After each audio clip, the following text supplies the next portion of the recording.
সাম্মুহু হাসানান ফাইন্নাহু হাসানুল ওয়াজহি, তার চেহারাটা সুন্দর, নামটা হাসান রেখে ফেলো। বসরায় থাকে এবার হাসান বসরি।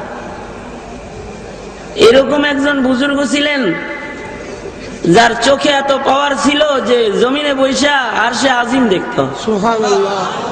কানে এরকম পাওয়ার ছিল, আল্লাহরে ডাকলে আল্লাহ ডাকের উত্তর দিত, এটাও শুনতো। সুবহানাল্লাহ। হাতের মধ্যে এমন পাওয়ার ছিল যে লেখা কাউকে জান্নাতের সনদ দিয়ে দিত, না জান্নাতের সার্টিফিকেট দিয়ে দিত। আপনারা মনে মনে ভাবতে পারেন এত পাওয়ার আবার কেমনে হয়? হয় তো, সবার চোখ এক, সবার হাত এক, সবার পা এক। যারা চোখ দিয়া খৌফু খাসিয়াতে খোদাবন্দি নিয়া কান্দা কান্দা গুনার পর্দা সরায় ফেলাইছে, চোখের পাওয়ার বাইরে গেছে, বসিরত এসে গেছে। এবার অমন চোখের পাওয়ার বেশি, চোখ দিয়ে জমিনে বৈশা আসমানের দিকে তাকাইলে আকাশের সব দরওয়াজা গুলা একটা একটা করে খুলে যায়, সব ডাইরেক্ট দেখা যায়। আপনি যে কাগজে লেখা জান্নাতের একটা সনদ আমাকে দিয়েছেন, এই কাগজের টুকরাটাও হাসান, নিজের হাতে আপনি আমার কাফনের কাপড়ের ভিতরে দিয়ে দিবেন। সবাই চলে আসবেন, কাগজটা আমার সাথী হবে, আখিরাতের সাথী, কাগজটা আমার আখিরের সাথী। সওয়াল জবাবের জন্য ফেরেশতা আসলে কাগজ শো করব আমি জান্নাতি, অত প্রশ্ন উত্তরের দরকার নাই। এই কাগজটা মিজানের পালার সামনে দেখাবো, আল্লাহর বিচারের দিনে আমি দেখাবো, আল্লাহ দেখো হাসান বসরি কিন্তু আমাকে জান্নাতের সনদ দিয়েছে, ও মালিক দাও, তুমি আমারে মাফ করে দাও।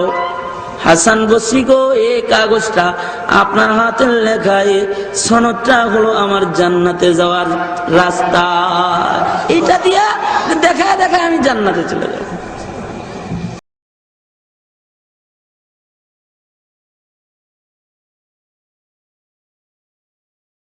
আমরা অনেক সময় গলাবাজি করি যে আমি এমন একজন বুজুর্গ নেককার আল্লাহওয়ালা পীর সাহেবের ভক্ত বা মুরিদ, তিনি জান্নাতে গেলে আমিও যাব। এরকম কথা কি সমাজে হয়? হয় না? হয় না? হয়, ভালো কথা। আমি একবার এরকম স্টেজে বসে বলছি যে আমার দাদা হুজুর জান্নাতে গেলে আমিও যাব, আমরা তার মত পথের উপর আছি। তা কোন একটা যুবকেরা তো একটু দুষ্ট হয়, বলছে যে হুজুর আপনার দাদা শ্বশুর দাদা হুজুর যে জান্নাতে গেছে আপনি দেখে আছেন তো? কথা বোঝেন? কোন মানুষ যে জান্নাতে গেছে আমরা কি করে বলবো? আমাদের কোরআন এবং সুন্নাহর আলোকে আমাদের ইমাম আবু হানিফা রাহমাতুল্লাহ আলাইহি নিজে লিখেছেন। আবু হানিফা রাহমাতুল্লাহ আলাইহির আকীদা ব্যাখ্যা করে ইমাম তাহাবী লিখেছেন, যার নাম কোরআনে অথবা হাদিসে নেই, যার ব্যাপারে আল্লাহ কোরআনে অথবা হাদিসে নাম ধরে জান্নাতে যাবে এরকম বলেননি। এইরকম কোন মানুষকে নাম ধরে সাক্ষী দিয়ে নিশ্চিতভাবে বলা যাবে না যে ওই লোকটা জান্নাতে যাবে, যত বড় আমল হোক। আমরা আশা করব যে আল্লাহ যদি কবুল করে উনি জান্নাতে যেতে পারে। কথা বোঝেননি? কাজেই কার ইবাদত আল্লাহ কবুল করেছে আমরা কেউ জানি না। লক্ষ কোটি কারামত সহ জাহান্নামে যাবে আল্লাহ কোরআনে বলেছেন। কোরআনে ওয়াতলু আলাইহিম নাবা আল্লাযী আতাইনাহু আয়াতিনা ফানসালাখা মিনহা ফাআতবাআশ শাইতানু ফাকানা মিনাল গাবিন।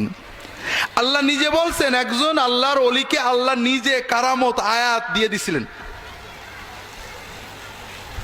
যা বলতো মুখ দিয়ে তাই হয়ে যেত, দোয়া কবুল হয়ে যেত, বৃষ্টি হতো, কারামত মজেজায় ভরা। আল্লাহর হুকুম অমান্য করার কারণে আল্লাহ টান মেরে সব ছিনিয়ে নিলেন, তাকে জাহান্নামের প্রতীক বানিয়ে দিলেন। কাজেই কে মরণ পর্যন্ত মাকবুল হয়ে মরেছে, কে জান্নাতে যাবে কেউ বলতে পারে না, গলাবাজি করলে হবে না।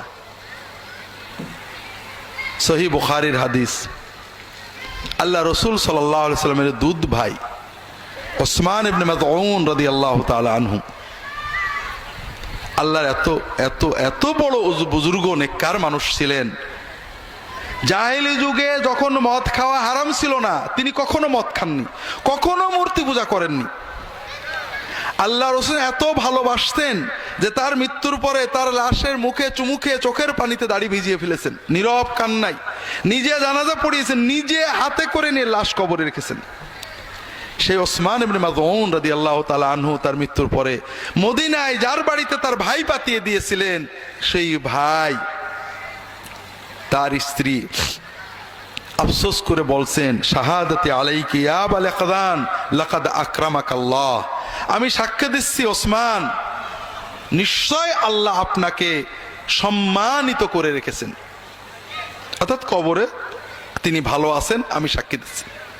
রাসূলুল্লাহ সাল্লাল্লাহু আলাইহি ওয়াসাল্লাম শুনে ফেলেছেন, শুনে বলছেন, ওমা ইদরিক, তুমি কি করে জানলে কবরে ওসমান ইবনে মাযউন ভালো আছে? কবরে মানুষেরা কেমন থাকে আল্লাহর ওলিরা জানে না ভাই? বলতে পারে না? পারে না? পারে না? অবশ্যই পারে। বলে না অমুক জায়গায় কবর আছে, অমুক কবরে ভালো না খারাপ, বলেন না হুজুররা? বলতে পারে না? পারে না? বলেন না। পারে, আমাদের হুজুররা পারেন অন্তত। কিন্তু মুহাম্মদুর রাসূলুল্লাহ সাল্লাল্লাহু আলাইহি ওয়াসাল্লামের সাহাবী তিনি বলছেন, ওয়াল্লাহি ইয়া রাসূলুল্লাহ লা আদরি, ইয়া রাসূলুল্লাহ কবরে ওসমান কেমন আছেন আমি তো বলতে পারবো না, আমার তো কোনো ক্ষমতা নেই জানার। তবে আমার একটা বিশ্বাস যে এত বড় নেককার মানুষ ছিলেন, আল্লাহ যদি তাকে ভালো না রাখেন, সম্মানে রাখেন, তাহলে কাকে রাখবেন? কথা বোঝেননি? তাহলে আমাদের হুজুররা পারেন, আর নবীর সাহাবীরা, তাহলে বড় বুজুর্গ কারা? ঠিক না? তাহলে আমাদের হুজুররা বড় বুজুর্গ, অথবা আমরা নাউজুবিল্লাহ বড় ভণ্ড? কথা বলছেন? আসলে ভাই এগুলো সব ভণ্ডামিতে চলে গেছে। কাশফ কারোর কোনো ক্ষমতা নয়। হঠাৎ কেউ হয়তো একটা কাশফ অনুভব করতে পারেন, এটাও শরীয়তের দলিল না। উনি দেখেছেন একটা লোক কবরে খারাপ আছে, এটা উল্টো হতে পারে, শয়তান দেখাতে পারে। কাজেই কেউ কবরে কি আছে বলতে পারে না, আর কাশফ কারোর কোনো ক্ষমতা নয়। যেটা বলছিলাম, আল্লাহ রাসূল সাল্লাল্লাহু আলাইহি ওয়াসাল্লাম এবার কি বলছেন?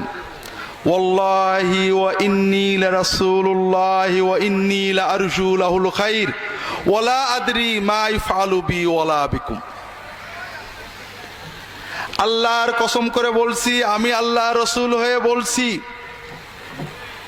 আমি আশা করি যে ওসমানকে আল্লাহ ভালো রাখবেন, ভালো করবেন, কিন্তু কিয়ামতে কার কি অবস্থা হবে আমি মুহাম্মদ, আমি রাসূল হয়েও বলতে পারবো না। কথা বোঝেননি? সবকিছু কার হাতে? আল্লাহর হাতে। তা যেটা বলছিলাম ভাইরা, আমরা অনেক গলাবাজি করি, তবে নিজের ভালো নিজে বোঝা দরকার। নিজের ভালো নিজে বোঝা দরকার না? কবরে গেলাম, কবরে যাওয়ার পরে জীবনে অনেক ভালো কাজ করেছি, নিয়ত আছে কবরে গেলে ফেরেশতারা ফুলের বিছানা বসিয়ে দেবে, কিন্তু যে দেখলাম দরমুশ নিয়ে বসে আছে। আমি বললাম না, আমি তো অনেক কাম করছি। ফেরেশতারা বললো, যা করেছো উল্টো হয়েছে, সব শিরক কুফর বেদাত হয়েছে, তোমার এখন দুর্মুষ।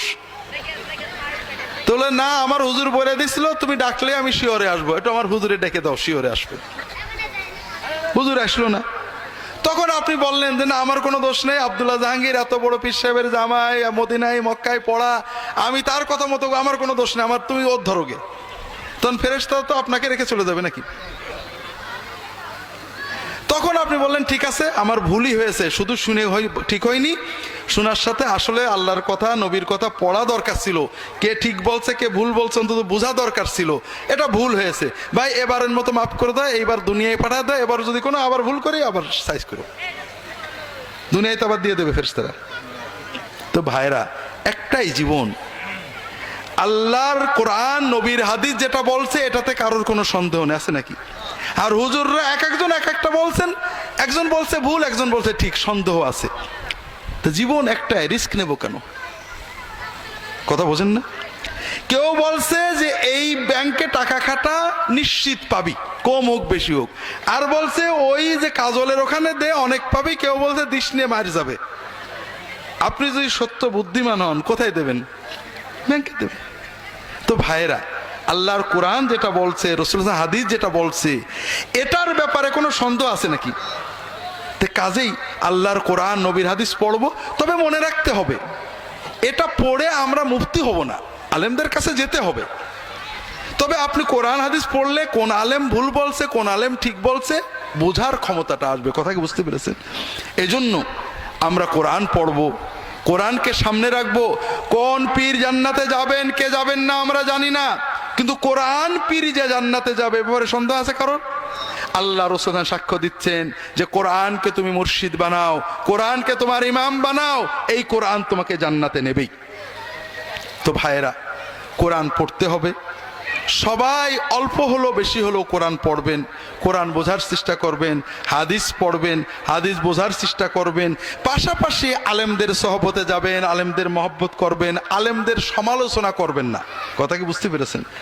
আমরা কোরআন পড়ি না, আগেই বলেছি, হাদিস পড়ি না, গতানুগতিকতায় চলি। যারা একটু পড়েন, পড়েই সমালোচনা শুরু করেন। আমি নিজে ভুক্তভোগী, যেহেতু আমার বই লোকে পড়ে, যেখানে যাই অনেকেই দেখা করেন শিক্ষিত মানুষ, হুজুর আলেমরা কিচ্ছু বোঝে না। তা আলেমরা বোঝে না আপনার কি করে বুঝলেন? আমার বই পড়ে অমকের বই সব বুঝলেন, আর আলেমরা সারা জীবন কোরআন পড়ে কিছু বুঝলেন না। আমার সাথে বিরোধিতা করে বলে আর আমরা কিছু বুঝলো না। না, আপনারা আলেমদের মহব্বত করবেন, সাথে যাবেন। আলেমরা যদি বোঝেন ভুল বলছে, আলেমদের আদবের সাথে বলবেন যে হুজুর আপনি যেটা বললেন এই হাদিসে মিলছে না, হুজুর আমাদের বুঝাই দেন ভালো করে। আলেমদের দেওয়ালে পিঠবা দিয়ে দেন, তাদের পড়তে বলেন, তাদের পড়ে বুঝাতে বলেন। তাদের আন্দাজ কথা মানবেন না, কিন্তু আলেমদের সমালোচনা করে লাভ নেই। কারণ আলেম আপনার দিনের জন্য জীবন কাটিয়েছেন, ভুল করতে পারেন, আপনি তার ভুল ধরে দেন, পিছনে সমালোচনা করা, রাত দিন আলেমদের বিরুদ্ধে বলা, এটার ভিতরে কোনো খায়ের নেই। কথা কি বুঝতে পেরেছেন? আল্লাহ তাআলা সবাইকে তৌফিক দান করুন, আমিন।